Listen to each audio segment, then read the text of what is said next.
এর উত্তর প্রান্তের দৃশ্যটি দেখানোর চেষ্টা করব।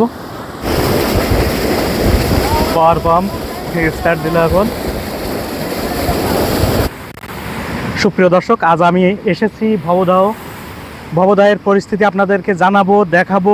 ভিডিওটির অবশ্যই সাথে থাকবেন। তো বর্তমান পরিস্থিতি দেখা যাচ্ছে এখন জোয়ার চলছে, অর্থাৎ জোয়ারের সময় এখন। তার জন্য পাওয়ার পাম্প 4টা পাওয়ার পাম্প লাগানো আছে, সেই সাথে ছোট ছোট মেশিন লাগানো আছে। 1 2 3 4 5 6টা 7 8টা ছোট মেশিন লাগানো আছে এবং 4টা পাওয়ার পাম্প লাগানো আছে। এখন জোয়ারের সময়, তার জন্য এই মেশিনগুলো চলমান আছে।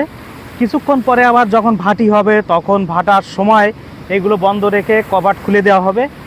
কভার খোলার সঙ্গে সঙ্গে অনেক প্রচুর পরিমাণে পানি নিঃসরণ হচ্ছে। এই মেশিনে যতটা পরিমাণ পানি নিঃসরণ হচ্ছে তার 4 গুণ পানি নিঃসরণ হচ্ছে কভারের মাধ্যমে। তো আমি এবার দেখাবো আপনাদের ভবদাহের অপোজিট পাশে কেমন পানি সরছে, ও পাশে কেমন পানি আছে, সব ডিটেলস আপনাদেরকে দেখাবো। অবশ্যই ভিডিওটির সাথে থাকবেন।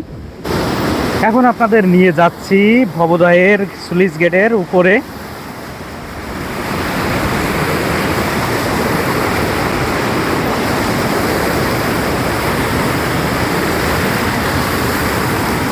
এই যে সেই ভবদাহের স্লুইস গেট,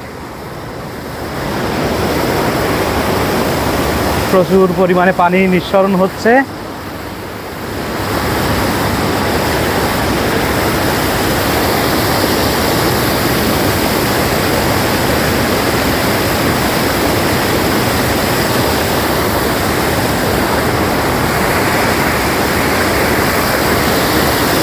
এদিকে দেখুন পাওয়ার পাম্প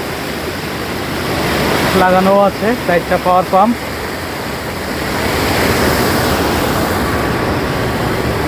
এবার আমি আপনাদের দেখাবো অপোজিট পাশের পানির অবস্থা। এই যে যথেষ্ট পরিমাণে পানি আছে।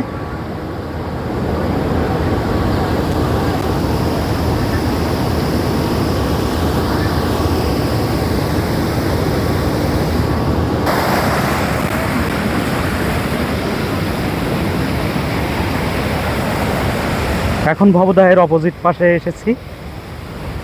দেখতে পাচ্ছেন ভবদাহের চিত্র, কিভাবে পানি অপসারণ হচ্ছে। সেচ প্রকল্প অব্যাহত আছে।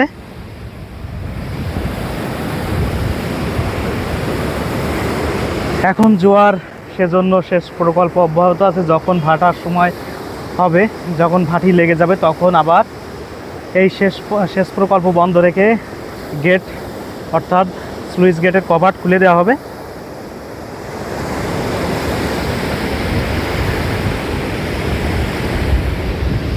দেখুন ভবদাহে কীভাবে শিকারীরা মাছ শিকার করছে।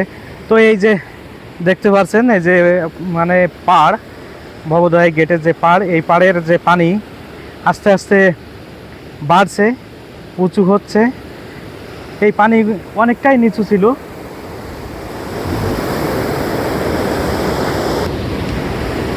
সুপ্রিয় দর্শক, আপনারা ইতিমধ্যে দেখতে পেলেন ভবদাহের বর্তমান পরিস্থিতি।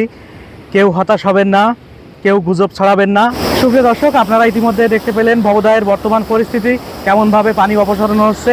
আপনাদের ডিটেলস তুলে ধরার চেষ্টা করেছি। অবশ্যই আপনারা দেখেছেন এই ভিডিওটি কেমন লেগেছে অবশ্যই কমেন্টে জানাবেন। যদি ভালো লেগে থাকে অবশ্যই লাইক, শেয়ার, কমেন্ট করতে ভুলবেন না। ধন্যবাদ।